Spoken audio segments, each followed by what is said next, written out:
Computer, right, we are recording in progress. Hi guys. I'm sorry, I can't resist it with that. Well, you know, it gives you the option to just walk away at that point. It's just got it or leave. The whole point of this is to stay. Thank you. Yeah, okay. All right. Okay. Well, we were talking about rewilding again because I'm still sort of, up to my neck in the theme for all sorts of things, which we will talk about in a minute. But you've got a pond that needs. No, I haven't. I have the desire for a pond. There's a pond in the ethers. Let's put it that way. That is saying it is high time. I was bloody well here.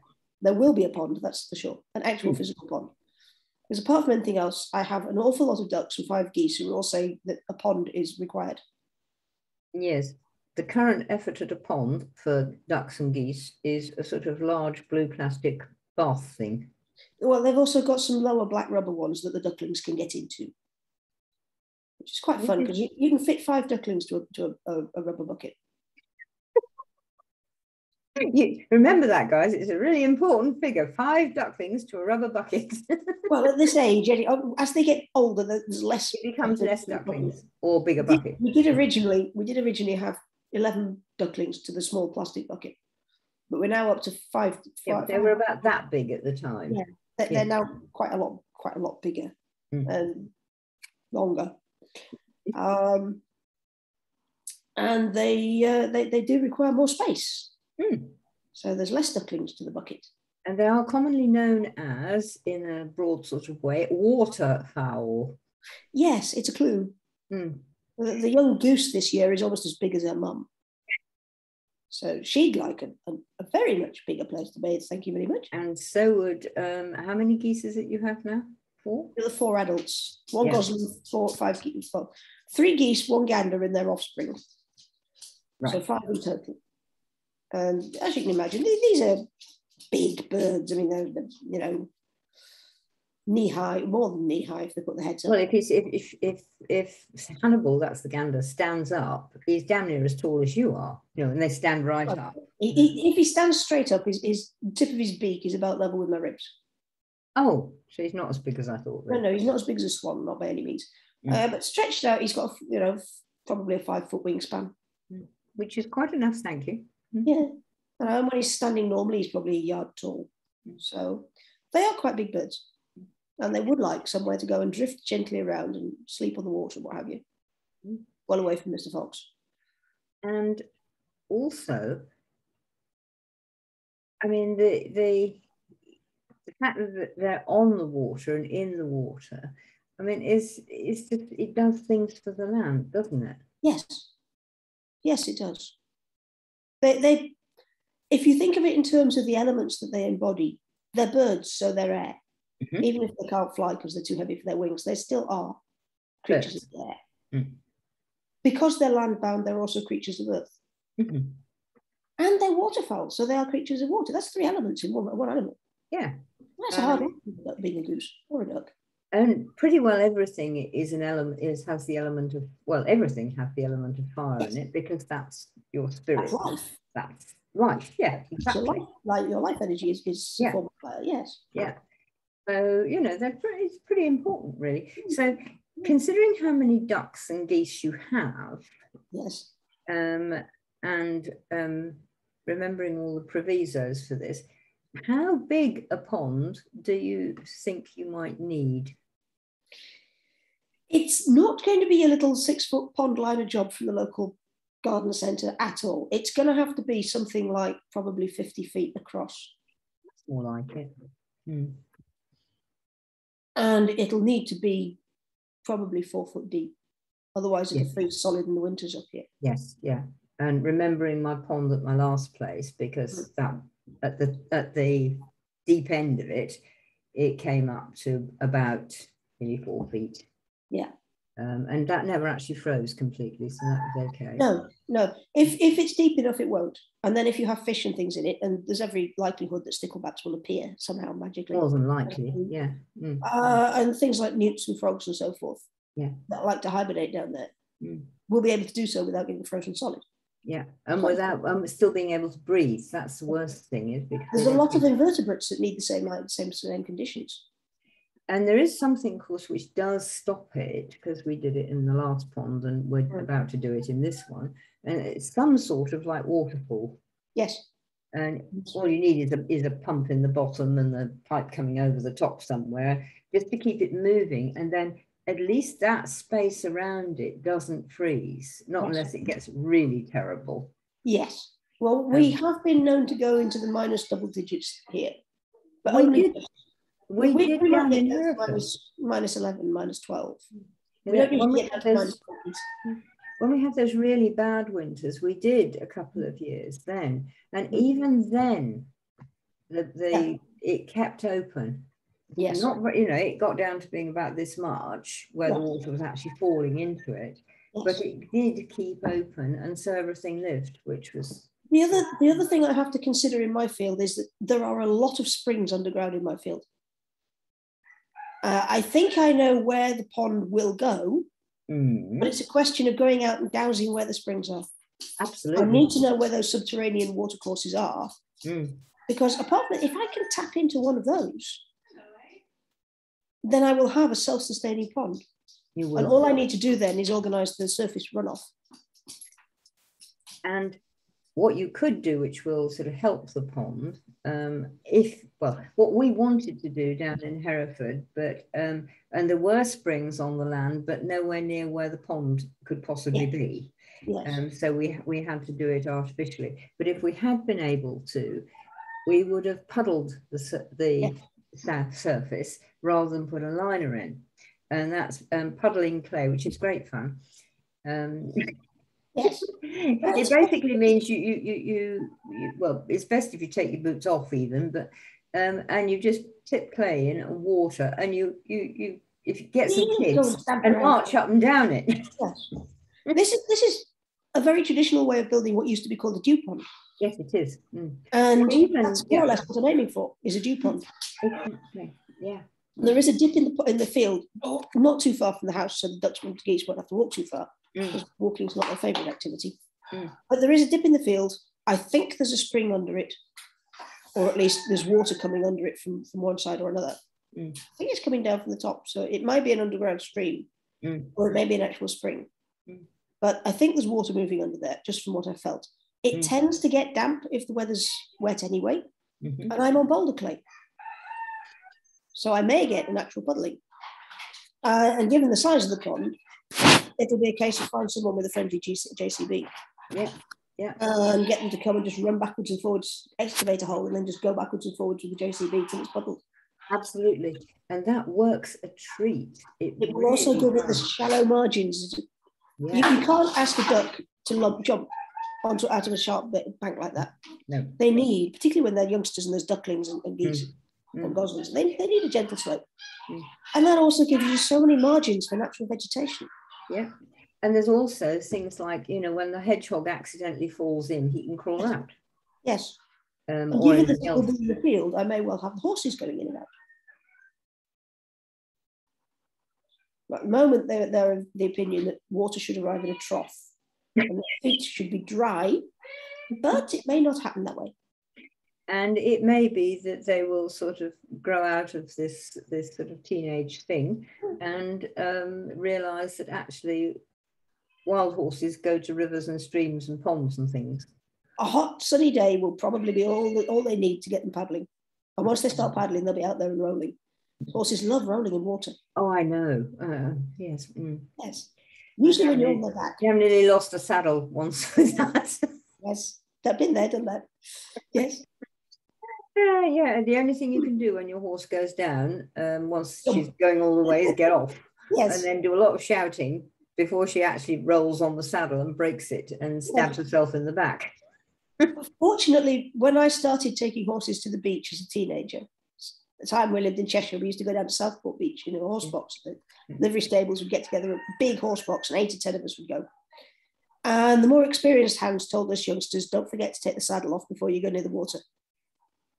So we would we'd ride up and down Southport Beach for a while, and then we'd take the saddles off and we'd ride the horses into the sea. Yeah. And they'd swim. Yeah, they do. They were heading out for Ireland. Some of them were like, "Yeah, I love it, come on." Thank you, Jack. He's got a plastic bottle today. Oh dear. His Right. new favourite toy. Don't go under people unless it's again. It's just very useful when you want to listen at the horse farm. Yes. There goes the neighbourhood on the corner.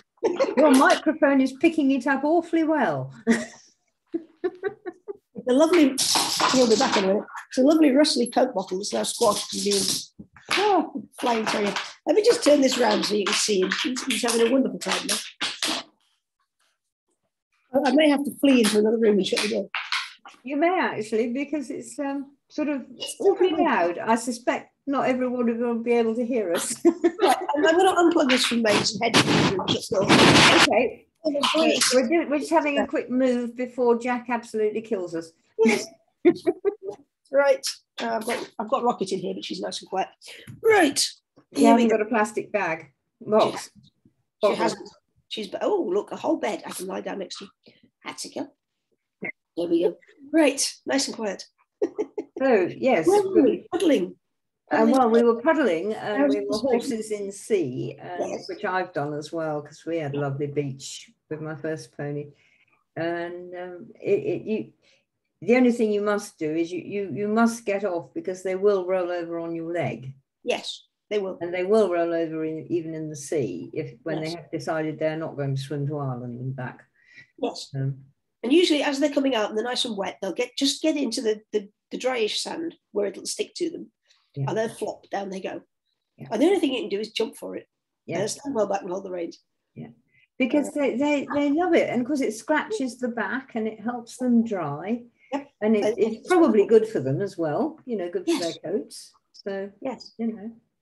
Well, they used to say with Red Rum, who also trained on Southport Beach, that it was daily paddling in the sea that actually kept him sound. Yeah. Because he had a disease called navicular disease when the internal bones of the foot actually turn. And he was lame for many years until they took to sea swimming him. He went down and paddled on the beach every day for a year and he was sound and then went on to win the Grand National 3 times. Not that I think that's a good idea anyway, but it was brilliant. No, it isn't, but it does prove his sound.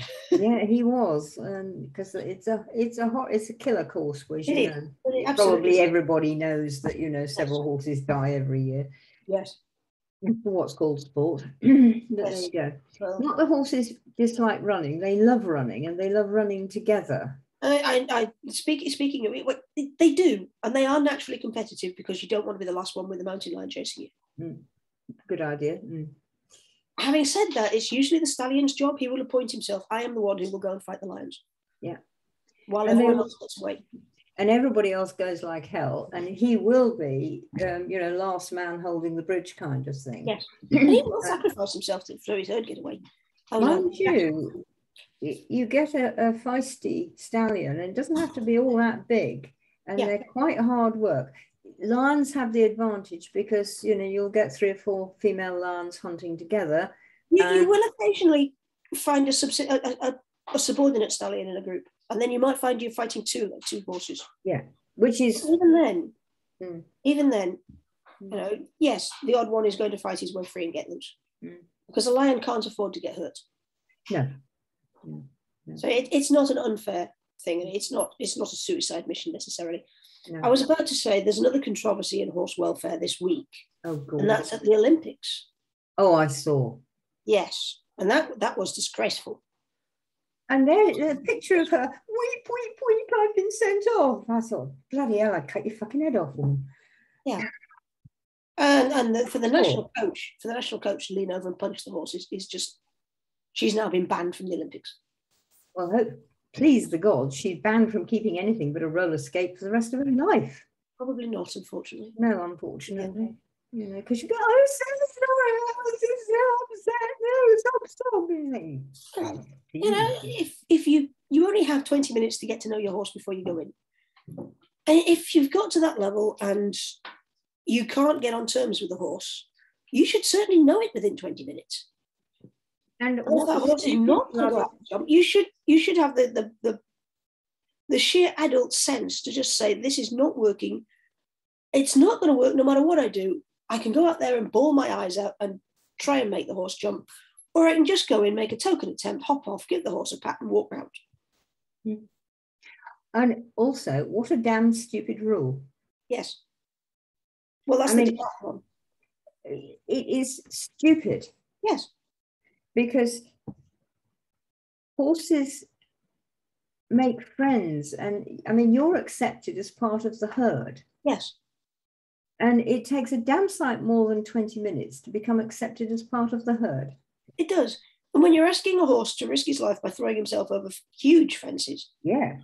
In an unfamiliar... Or practically standing start sometimes. Yes. You know, you need to have a bond of trust with that horse. And you can't do that in 20 minutes. I mean, in show, I mean, not that I'm that keen on show jumping either, but at least they are, that horse and that rider have been together for a long time, training and getting to know each other and working together. Yes. It's not this sort of stupid idea that I can get on any horse and excuse me, brackets, make it do what I want. This I think is the root of the problem. Isn't it? Yes. Yeah. Because to expect a horse to do that, either you have to have that bond of trust with your horse, or your horse has to be so conditioned that he cannot refuse.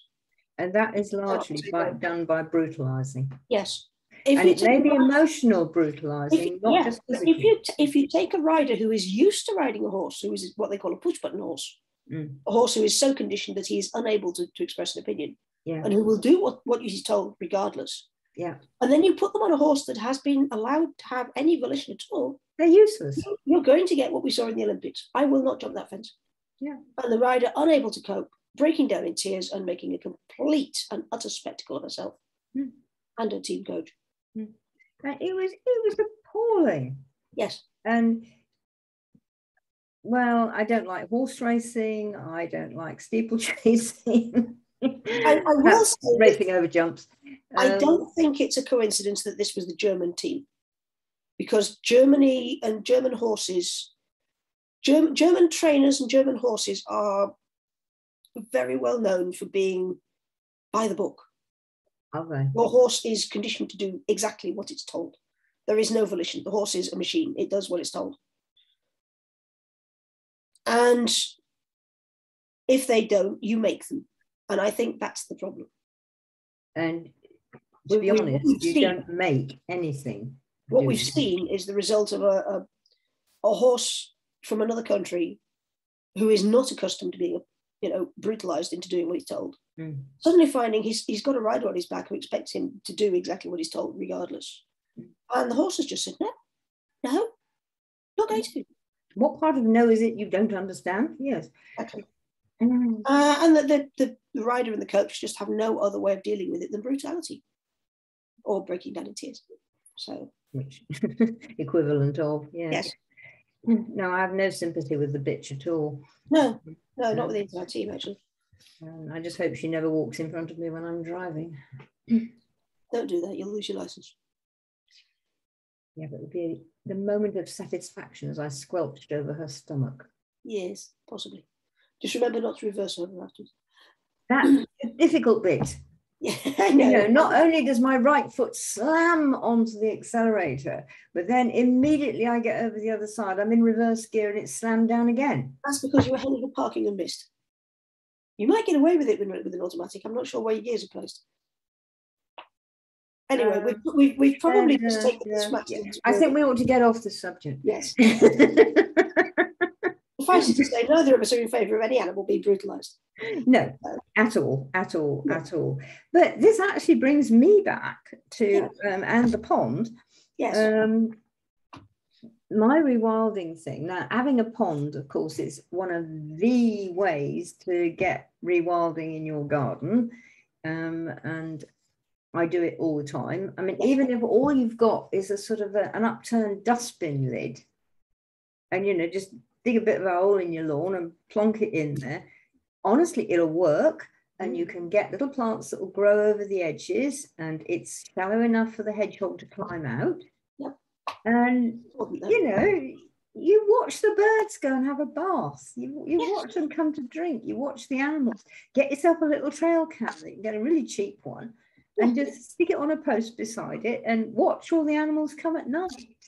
I see this all the time with the horses' water troughs and the duck buckets and any other water source they can find, is that every other animal for miles around will come as well.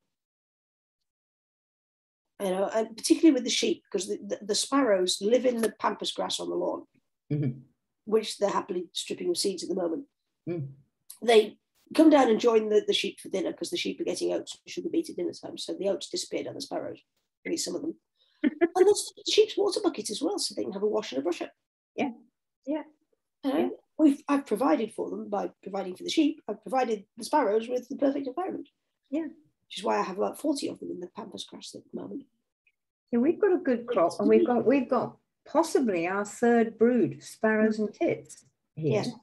which is quite amazing. And and I've seen this year, you know, we've got nuthatch, got at least a pair of nuthatch. We might have more, and I've seen the little ones now. That they had 2 who fledged. I don't know how many they had altogether, but I've seen 2. I know it's 2 because I saw them both together. Excellent. This is always a good idea because getting one nuthatch from another nuthatch is a bit hard.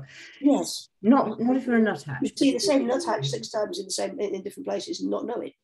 Yeah, and so you know, you all sort of birding thing like that, or butterflying or bees or anything is like, how many have you seen together? Yes. And then you count that because you know that they're different. Anyway, I've seen those as well, but we've got loads of them. Yes. And I'm about to do something like a dustbin lid in the rose garden lawn out there because I feel like doing it. And we've got our pond up at the top, which is only tiny compared to Fiona's, what's going to be. But when you have the wildlife that's going to be around it, and as you say, the plants that you can have that will grow up around it is fantastic. Absolutely. Yes. And I've got it here, but it's very small, but that's okay. Yeah. Well, at the very end of my field, I do have a woodland, as you know. I have a little scrubby bit of wood. Oh, it's not very big. It's about 1/8 of an acre or something at the most. But there's quite a range of little scrubby trees in there. Lots of willows and some field maple and things like that. I think there's some thorn in there, isn't there? There are various thorns. There's lots of brambles, wild garlic and things like that. I don't go in there very much because I treat it as a nature reserve. Yeah. But just at the end of that, on my field boundary, is actually a stream. Yeah. My boundary is the stream or the near bank thereof.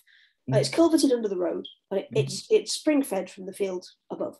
And it comes out and it runs down my field and disappears into a lovely scrubby bit, which is all marshland. Basically, and then it goes into a bigger wood, which is probably a couple of acres, which used to belong to this property, but now belongs to the farmer next door because he's sold it. Yeah. But it'll never be felled or anything because it's too soggy. Yeah, and it's a sort of swamp forest that they do around here. There's a lot of birch and a lot of other native broadleaf in there, and the deer lie up in it. Yeah, and I see roe deer most days. There's hares in the fields all around it, so they're lying up out there. It's just perfect. And has it actually, since I was just watching Hen Harrier Day on Saturday, has your bogs got sphagnum moss? I don't know about the one in the big wood. I don't know. I can't remember the name of that wood. I did look it up. It has a name on the map. My little wood certainly does have in places. Great. And I'm pretty sure the soggy bit that links them will probably have sphagnum moss here and there. That's what I was thinking, and I can't remember because it must be 2.5 years since I was there.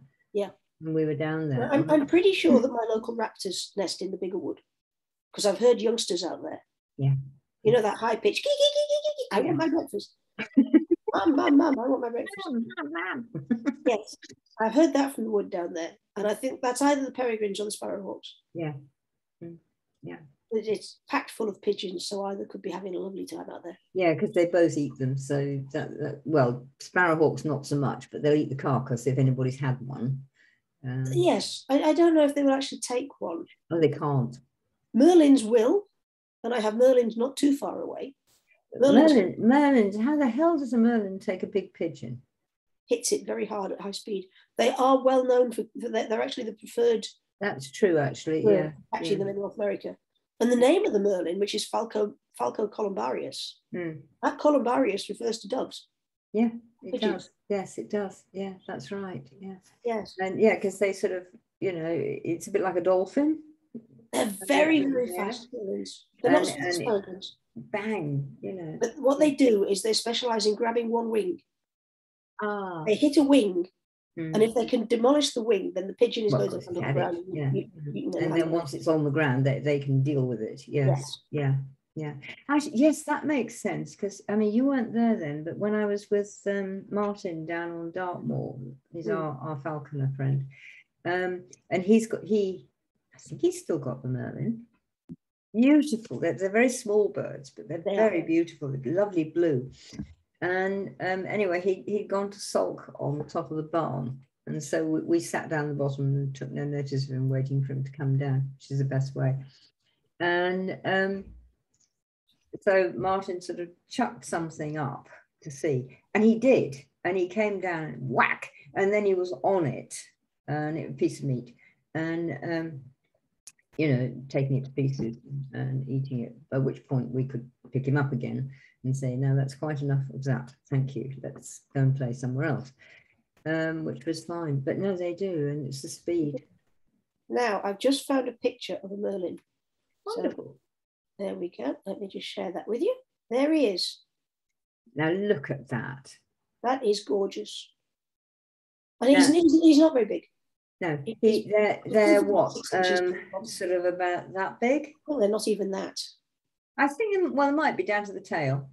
Possibly. They are big. They're certainly bigger and heavier than a kestrel by a bit. Yeah.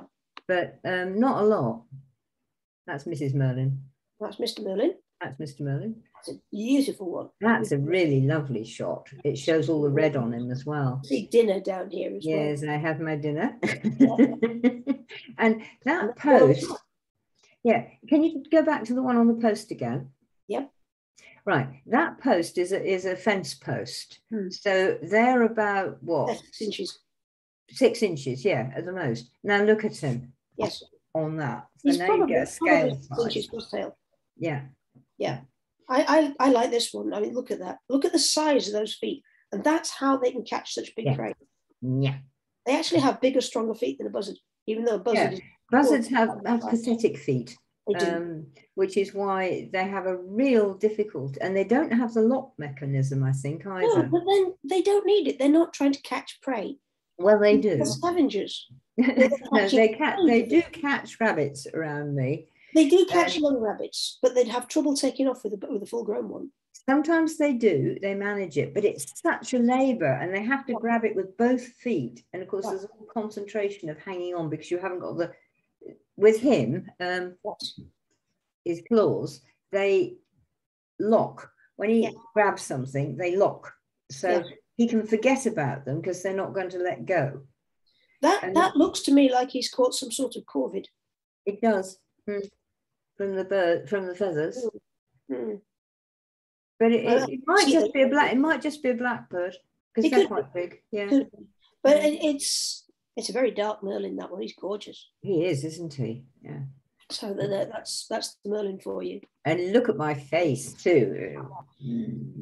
They're very, very fierce little birds.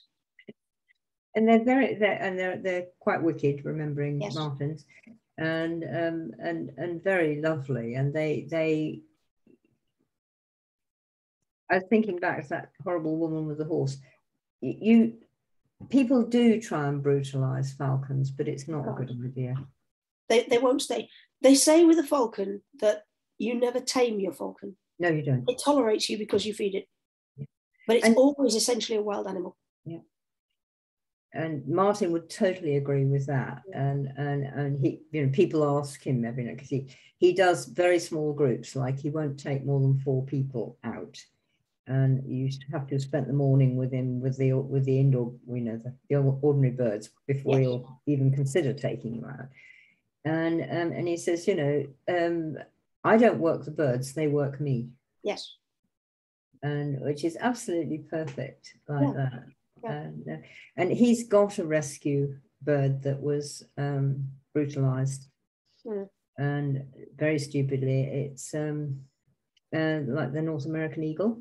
The bald eagle. Yeah. Good grief. Really, you've met Rosie, haven't you? No, you haven't met Rosie. No, I haven't. But no. To actually take on an animal as big as a bald eagle, bald eagles can kill people. It's nearly killed him several times. Yeah. Hang on a minute, I'm just trying to find pictures of her. Anyway, she belonged to about 5 or 6 people in the first sort of 5 or 6 months of her life, for goodness sake. And they all treated her badly, and they stupidly never trained her to have a hood. And that is like, really, you have to be insane, because you know, that's the way they will quieten down. As soon as you put a hood on their heads, they will quieten down. Apart from owls who can see in the dark, and nightjars, I suppose. Any bird that's a diurnal bird, a bird that flies by day, sleeps at night. So if it goes dark, it'll go to sleep. Yeah, and they do. All the songbirds go quiet and tuck themselves up for the night. Yeah, and I'm desperately trying to find this blasted bird. All I can find is the golden eagle. Hang on a minute, let's go back. Well, they're roughly equivalent in size. And find, if I try and put Rosie in here, that ought to bring her up. Ah, I think I might have found her if she comes up. Right, now this, one of these is with my husband. And yeah, okay, we can run this one. I think, where am I? Find my way back to you. Share screen, find this, and share. Now this is Rosie, that's my husband in the hat. That's Martin without the hat. She is big, isn't she? And look at the size of that. Mm. And it was a beautiful shot, because you've got the whole wing. And she'd just come down onto Paul's hand, which is that one up there. Yep. And Martin has to take her off your hand, and you then have to reverse backwards. Yes. You never turn your back. He never turns his back on her. And they still hunt wolves in Mongolia with eagles like this. They do, yeah. Not bald eagles, but golden eagles. Yeah. And they are well known to come down and kill people by hitting the back of their head. Yeah. She came down when Martin first had her, and she was, of course, very frightened and very, very angry. And we'll move on from Rosie. And he had, but he, you know, he's very good, and he sort of said, no, she was going to be destroyed. Yeah. Because she would kill. Yes. And she still would. And say, so no. But he was working with her, and he sort of half turned away, and she came down on his shoulder. And she took great lumps of muscle out of his shoulder. He got her off, thank the gods. Yes. Being marred, this was out in the field, about not a quarter of a mile, but you know, several hundred yards from his nearest sort of place to put her down, and phone and all that kind of thing.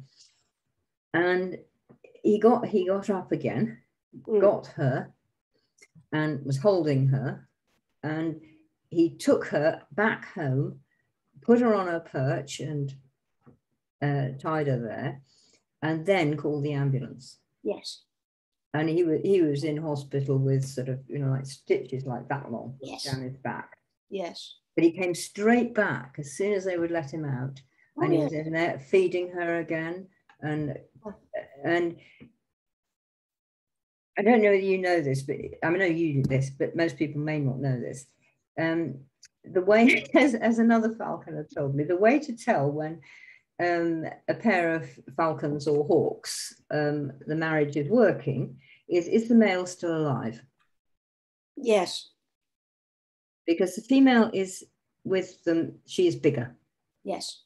And if the male can't keep up, she eats him. Yes. Because he's not worth it, you know, he's a waste of oxygen in her manner. Martin has become Rosie's mate. Yeah.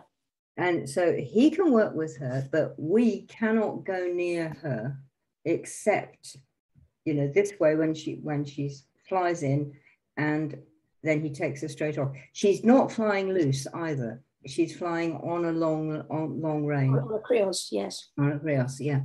Because she would go, and she where he used to be, there was a big hotel with a golf course in its garden. And she did get out one day and she nearly killed this golfer. Oh, blimey. Yes. Well, yeah, I'm sorry to laugh, but it was sort of like, right, okay, fine, I get that. But, you know, she got away and she was okay and she didn't have to be destroyed and everything was all right. But so she's on this cross and she can't fly off you. She'll come down and fly to you on your hand. And if you stayed there, she would test you. Yes. And of course, none of us have Martin's experience and knowledge and wisdom with them. So he takes her off and then we're all fine again. Let me just share this photo a minute. It's one I found on the web just now. Just to give you an idea of their natural prey. That is a young golden eagle, I think, looking at the back of the neck. And that's a deer. That's a roe deer. Yeah, it is. And this is a domestic eagle because you can see the leash. Yeah. And look at the size of that bird compared to a deer. Yeah. Yeah. Now a deer that's not a young deer, that's an adult deer. Yeah, it is. That's an animal which when it's standing up is waist tall. A human. But she's a goner. It's a female deer. I would say she is probably a goner, yes. Yeah, she is. Yeah. And but that's what they eat. Yeah. That's why eagles have such huge feet. Yeah. And she will kill that deer with her feet and her beak. Yeah, and she'll get it down, which won't be long, and then she'll bite its neck. Is my down here? My cursor was doing that, but yeah, she will. Yeah. They can make an almighty mess of a human. Oh God, yes. So, you know, and that's a golden eagle. Yes. Not a bald eagle, which is even bigger. Actually, while we're there, if I get back a bit and go in here, you can see how big a golden eagle is because I'll have one on my hand. They're big and they're heavy. There we go. Right, share screen. Get there in a minute, share screen. Come on, share, thank you. That's it. There you go. Yes. And down here, that's my stick. I have to have my hand on my stick and prop my hand up to hold her. And that's Artemis. Yes. Who is absolutely glorious. And yeah, and we were going out that day and with Artemis and we caught something nice to eat, a nice big rabbit, which was good. How much does she weigh? Something like what, 6-7 pounds? Must be, yeah. Actually, while we're there, it's a size difference thing again. Get back to this one. Now, where's the goshawk in here? Yeah, that one will do. That's a good one of Tiffy. And there's too many things to press on here. Yes. Are we sharing screens? Are we sharing screens successfully? We are sharing screen, but we're still looking at Artemis. Ah, right. Okay, we'll stop sharing Artemis. We'll get a me looking at or sharing screen with. This is Tiffany, otherwise known as. That's a goshawk. Yes. That's the cook's hawk. Yes. In this country, and she's quite a sight. Now she's okay to hold. I don't need a stick for that. Yeah. That's in Martin's yard. And no, she's not attached. She's not attached to him. That's her string. She's just flown to me. Yes, they are known as the cook's hawk because they will chase and catch practically anything. Yeah, they'll even big enough for you. The water, and they'll bring it back. Yeah, they will. Yeah. They're also well known to be one of the few birds of prey that will hunt in several different ways. Yeah, because things like the sparrowhawk and the will actually they'll wait in a high place and then they will go down. Yeah. And then you have the big soaring birds, which will be on the thermals for ages and then come down. So that there's two different ways of doing it. And some will attack from the air downwards and some will chase horizontally. And the goss can do everything. And the goss can chase between trees, which Yes. we've seen down in, there's goshawks down in the Forest of Dean, near where I used to live. And I've seen them chase. And it's like, it's grey, as you can see. And it's like the grey ghost, past you. And they're quite, as you can see, quite big. Tiffy was lovely, and she's great fun to go out with as well. Yes. And you were talking about the water. She wasn't as funny as, I'll find the other photo in a minute. But she's taken a duck out of a pond when we were out hunting. So we all had duck that evening for dinner. Yes. Which was good. When we go hunting, we're only hunting for the pot for ourselves and for the animals, and we eat everything that we catch, and the dogs get a bit, and whoever's catching it, whichever falcon is catching it, obviously. Martin has ferrets as well, doesn't he? He does, like yours, little ones like yours, which is absolutely delicious. So they all get a bit, but we get all the best bits, kind of thing.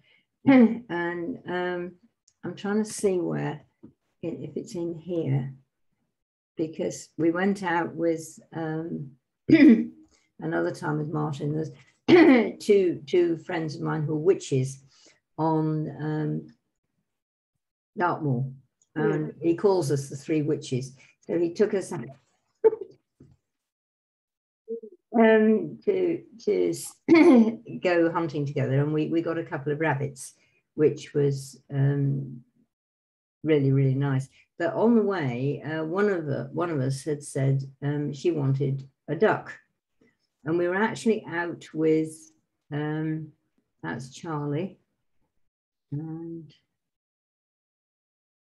we'll find this, and that's a peregrine.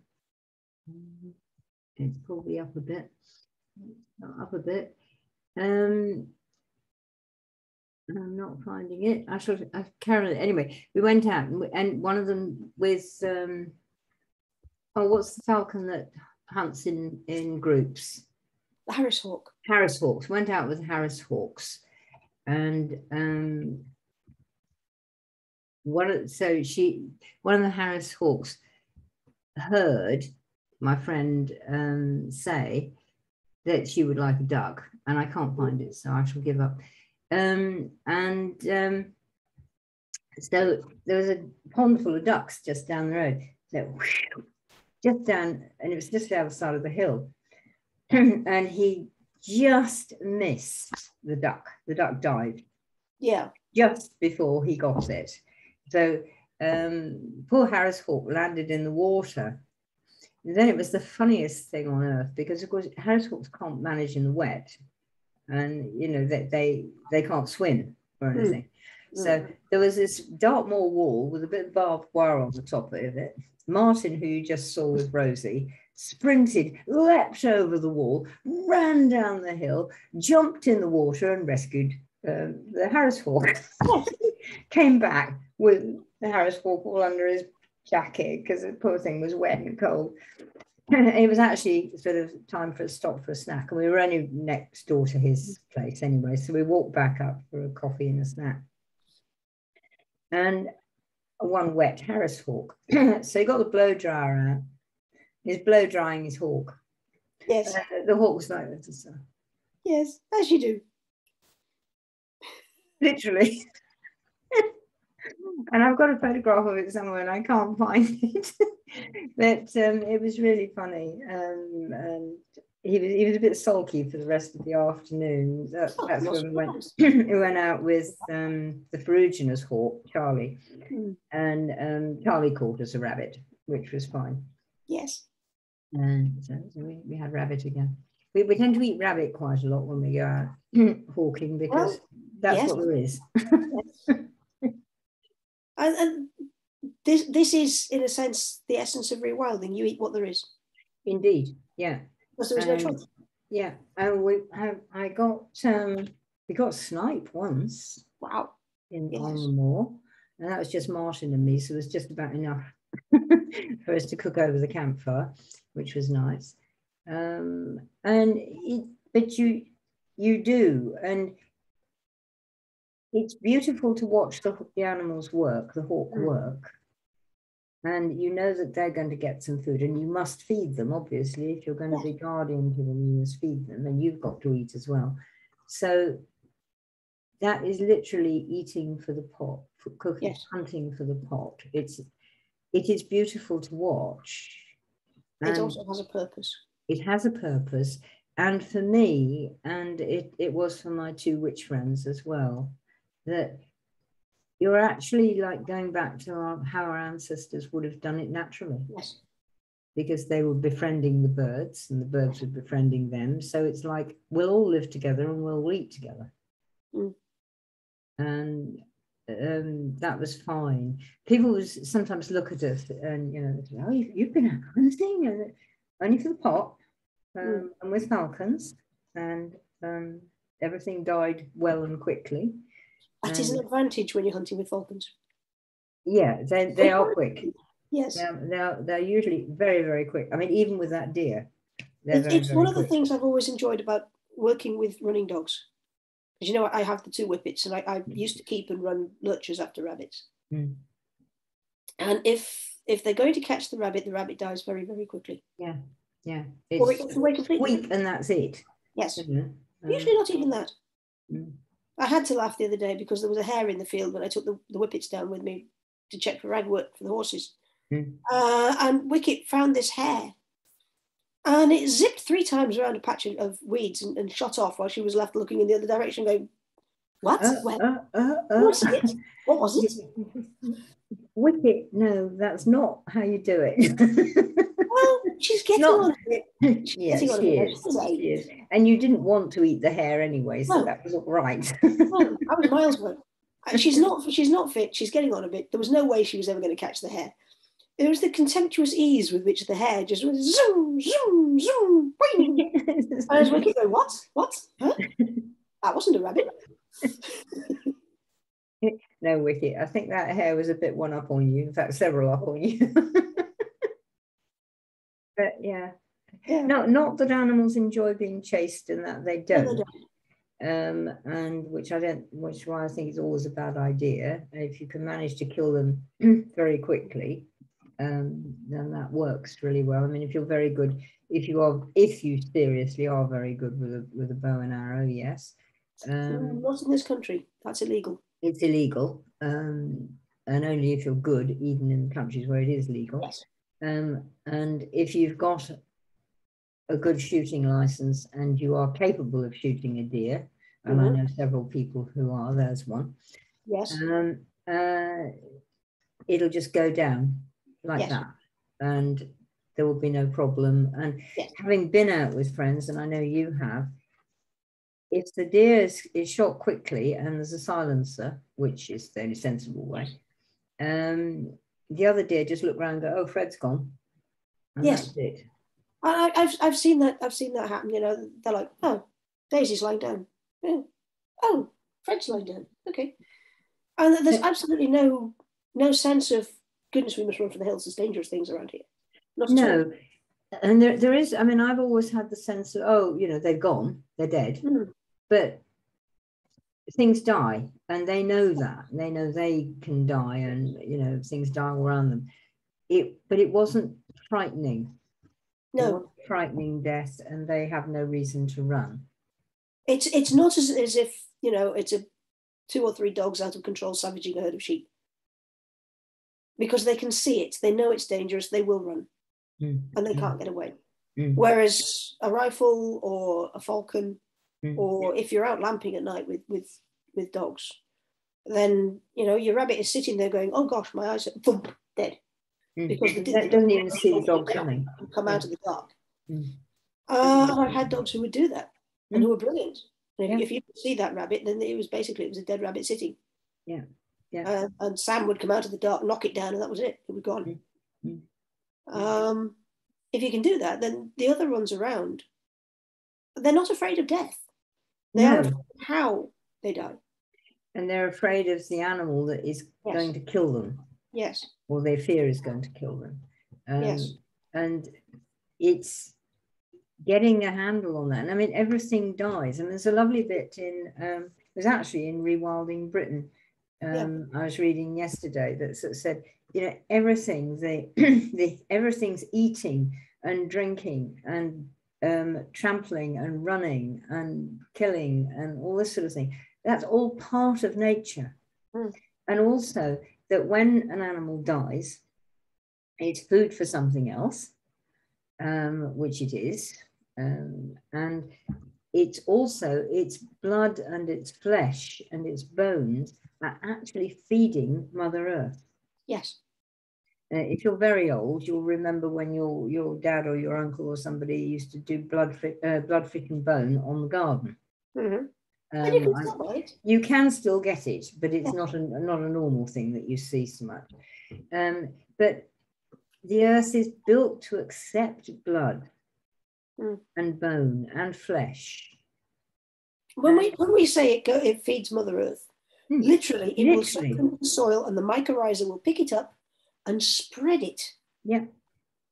And it will feed the trees and the grass and everything around. Yeah. So, you know, your tree is actually an omnivore. Yeah, technically, yes, it would be. Because it is getting blood and flesh through its roots. It isn't just, you know, sunlight and carbon dioxide and water that it's making. In the most basic sense, what goes around comes around. Exactly, which is why the phrase, yes. And why it's one of the old phrases for the old ways. That now, was it you I was talking to, or was it somebody else? Talking about no, this was Kim. It wasn't horrid or anything nasty, but we were sort of deciding, you know, what we would like done with us when we peg it, and I know what I would like done with me, and Fiona knows because she might well have to do it, or delegate it, and it's quite easy. But what I would really like, and it isn't yet legal, is for somebody just to leave me outside to be eaten by the animals and the birds and the bugs. Well, it's not me that will be eaten, it's this, my spacesuit that would be eaten. But then it would go back very, very quickly, and it does go very quickly into the earth, and I would just be eaten by the insect. First of all, it's the insects, because you'll be eaten by insects within 30 seconds of your death. Yes. There will be insects up your nose, in your eyes, down every orifice, and they will be laying eggs and they'll be eating you. Yes. Delicious. At some point, probably the local foxes will make up and bury them because they're good snacks and they're portable. Yeah. And I mean, there's even at my age and sort of rather ropey that I am, there's enough to feed, you know, various hungry people. Yes. Crows, all the corvids would have you. Yes. Actually, so would the sparrows and things like that, because and the robins, they actually a lot of birds are actually very happy to take a bit of meat. Anything that's insects will take meat. Yeah, which is because it's nearly the same thing. Yes. But we had some very disappointed geese in the yard yesterday because Kath was putting some mealworms out for the chickens, and they came over thinking, "Oh, bread, because of course they're herbivores." They are herbivores, yeah. Whereas the hens are not. No, they're omnivores. And yes, velociraptors. That's my opinion of them. That's my phone for some reason. I shall decline it just now. Right. Okay. So we're into this rewilding thing, but part of the rewilding is that everything does eat everything. And even if you're a vegan, you are eating life. Yes. Because that cabbage that you just ate, that carrot that you pulled out of the ground was alive when you pulled it out. Well, not only that, but in fact, it's even more complicated than that. Because when we chew and swallow, we don't directly digest most of our food.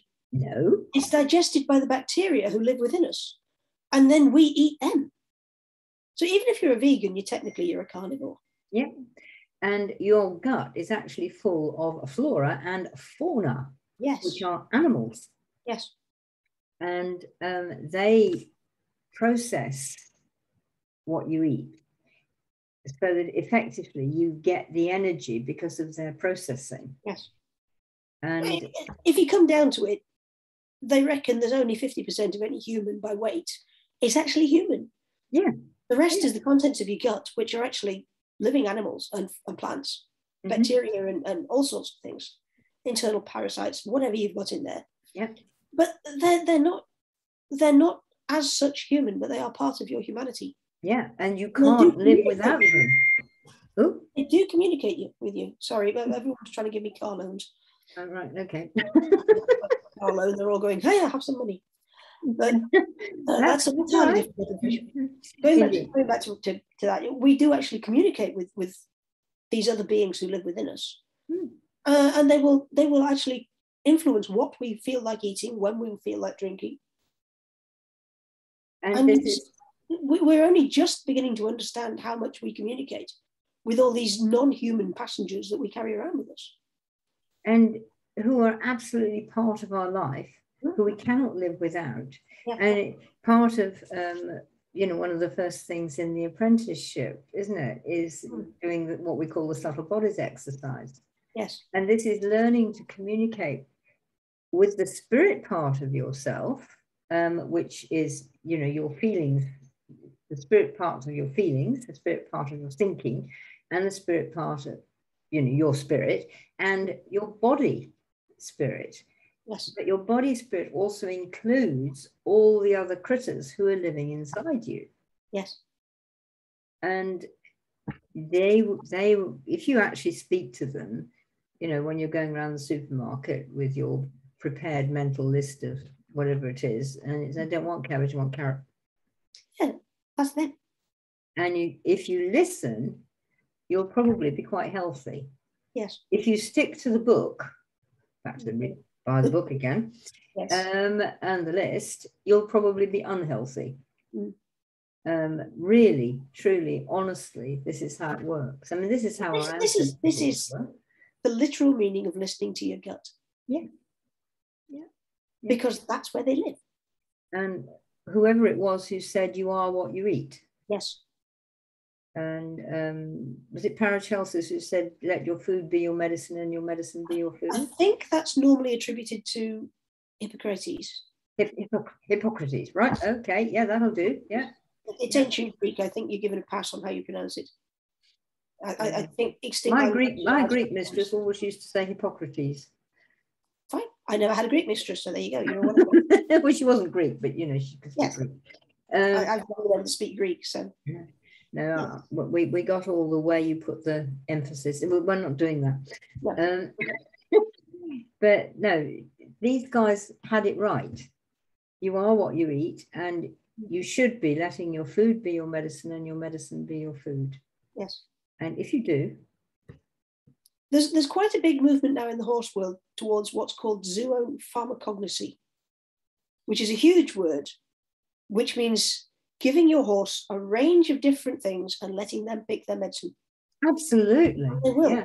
Yeah. And they will go down a line of essential oils and go, no, I want that.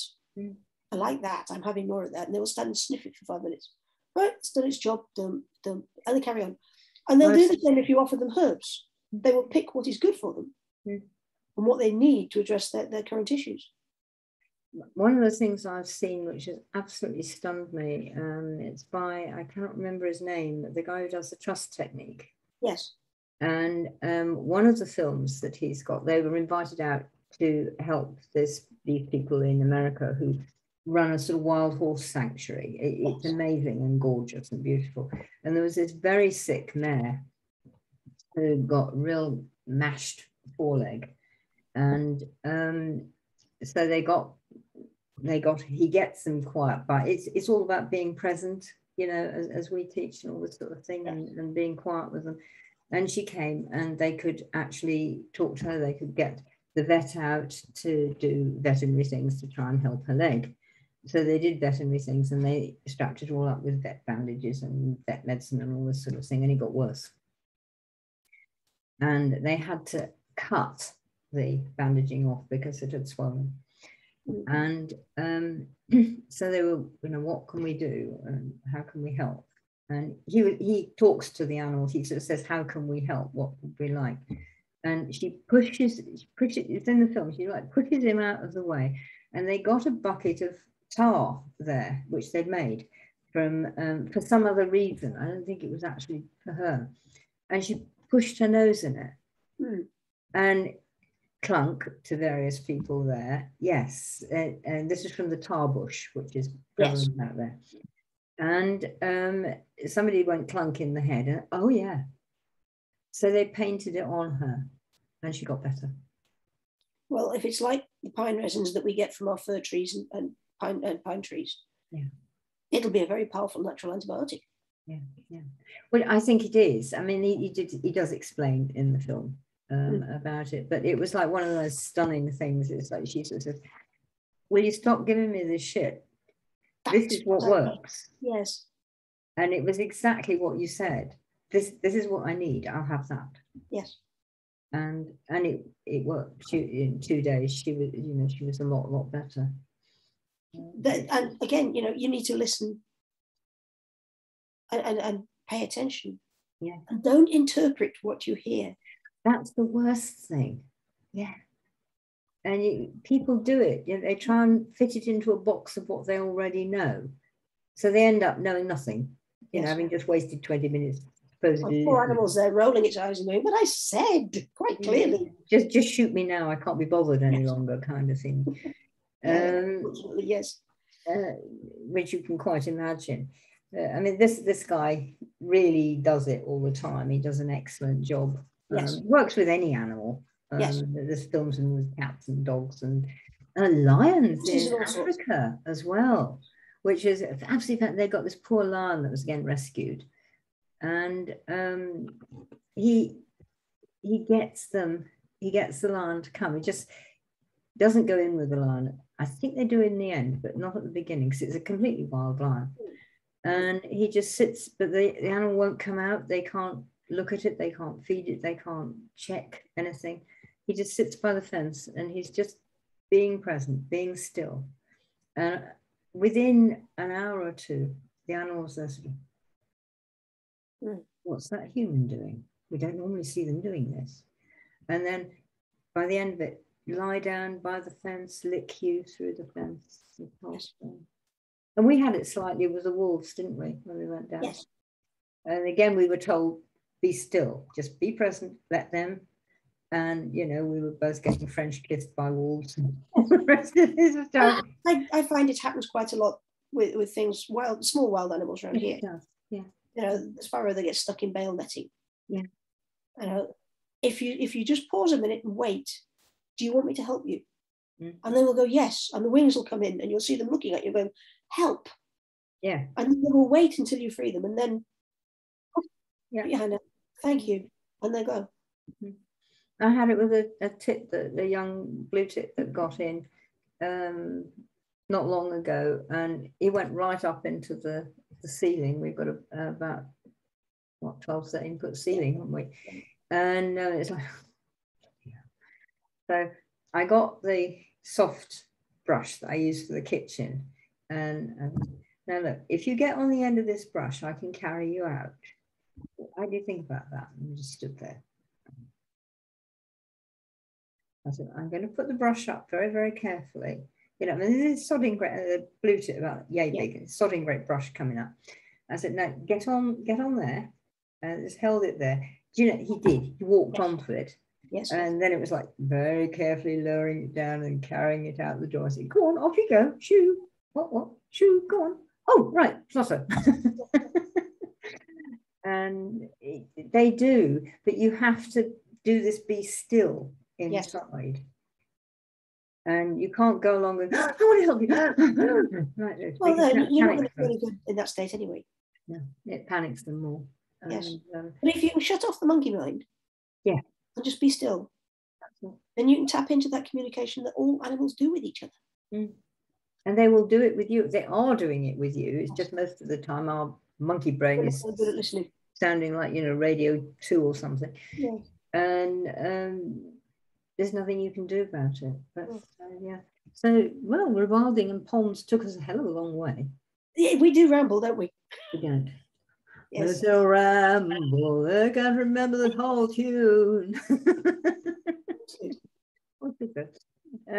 So yeah, but I think it's really important. I'm being thrown into all sorts of rewilding things at the moment. And I just landed in this group, which is apparently all the way around the world, and it sort of said hello, and they sort of, like most things, say, you know, and put up a few pictures and what have you been doing, kind of thing. And it's about rewilding your garden. It's called ARK, A-R-K. Do get on it; it's really good. And so I put up a few pictures of my wildlife garden, my latest wildlife garden. As Fiona knows, that I'm not bad at it. I'm quite good at it. Yep. And you know, hundreds of people were really interested and asking questions and doing this. And then, you know, Rewilding Britain has just taken me on as a wildlife small holding, they say. I haven't even got an acre, for God's sake. Small holding. A very small thing. But you know, I've sort of got involved in that, and I've been involved with wildlife trusts for ages, like you are, and wildlife rescue places, like you are, and that's the way everything. There is a big movement wanting to go that way. So anything you can do to promote it around your way, and just rewild your garden. Yes. You know, it really is a case of every little helps. It really does. You don't really does. Millions of acres. I'm sitting in my bedroom looking out my window. There's a white hebe in flower and it's covered in bees. I don't do anything specifically to keep bees. No. I just try and provide them with the habitat that they need, and they move in themselves. Yeah. Just at the moment, they're going to have to concentrate on the top of the hebe because the sheep have eaten the bottom. Oh, there you are. You've got some well-herbed sheep. Eat hebe, but apparently they do. Well, it's a herb. Yes, they've devoured the lower bits. Yeah. So any little tiny thing you can do. Yes. And you know, like not killing dandelions is a really great one. You know, bugger the big pharma companies who want you to buy their disgusting chemical and kill everything. You know, they sod off for having dandelions. I mentioned going down the field looking for ragwort earlier. Yeah. I do pull ragwort in my field. There is some evidence that horses actually won't eat it even when it is dry, but I've seen them do it. Oh, when it's dry, it apparently becomes palatable. Yes. But when it's growing... it's fine. It's fine. And it's actually perfect for cinnabar moths. Mine is just coming into flower now, which makes it visible, because otherwise it's quite hard to see. So this is the time when I go down and I go, right, you're going to go to seed soon, away you go. And I will go down every couple of days and just remove them as they come in past the peak of flowering, which is when all the pollinators want the pollen and the nectar. Yeah. But before they go to seed, I'm not too worried about exterminating them. It's not going to happen because no, it won't. Ragwort in the fields all around. It'll blow back. And anyway, they're native plants, so you know, yeah. But I just keep on top of it. Yeah. And I don't pull it where it's over the field, over the fence where the horses can't reach in the wood. Yeah. There's a little grassy bit at the end of my wood. I don't bother with it there. Yeah. Because as you say, it's a vital plant for a lot of caterpillars. And Isabella Tree, the woman who wrote Wilding, you know, and they were worried about this when they first let go in their place. But they got advice and they said, look, they won't eat it. He said, you know, before humans, who went round pulling ragwort? And it's been around a hell of a lot long before that. Yes. So they sort of went, yeah, okay, fine. Given the opportunity, if they have enough choice, they won't. No. But if, like me, you're a little overhorsed, a little short on grass, There is a risk. There is a risk. And they were not. And so they found, and they've got, I can't remember which wild native breed of cattle they've got, but they've got those, and they've got wild ponies and all sorts of things like that as well. And they don't, but then they got thousands of acres. Yes. So, you know, there's lots of natural choice that the animals won't eat it. They won't even eat it when it's dry. Yes. But because well, they would, because they've got to keep eating. This is the thing. Animal, you know, it's another reason why I provide hay year round. Yeah. You can't stop the animal's gut. Animals don't have lunchtime and breakfast time. Horses are what's called frugivores. Yeah. They're not herbivores per se. They need a lot of very low quality roughage. Yeah. They don't need a lot of high quality feed. High quality feed is very bad for horses. Really, stop feeding them all those, you know, fancy feed company things. Yeah, please don't, because you're actually making everything wrong, and you're getting this inside. And molasses, and just don't do it. Hay, more hay, more hay. Sugar beet with all the sugar taken out. That sort of thing is great for horses, because it mimics what they would naturally do in the wild, which is eat long grass. Yeah. Not short grass, which is stressed and full of sugars, but long grass is full of cellulose and not much sugar. And that's what horses need. And they've got all the flora and fauna in their guts to deal with the cellulose, which we haven't. No, we haven't. We can't. We can't do that. And so let them do it. And then if they've got plenty of choice, I mean, you know, when you're able to move to somewhere bigger, there may not be the need. If you're taking hay, then you don't want to take hay that's got ragwort in it, because they can't help but eat it if it's taken as hay. Yes. What I do with my nettles, and I have quite a lot of nettles. It's stuff. Yeah. I have docks and I have nettles. The docks are an indication that I need to put more fertility in the soil. That's what docks do. If I can get the soil quality up, then the docks will disappear by themselves. Yeah. Nettles love high nitrogen. Yeah. You know, what I do with the nettles is I cut them down after they've flowered, and I leave them. And 2-3 hours after, on a nice hot day, the horses will come and hoover them up. Yeah, they will. Because they're very, very good feed stuff.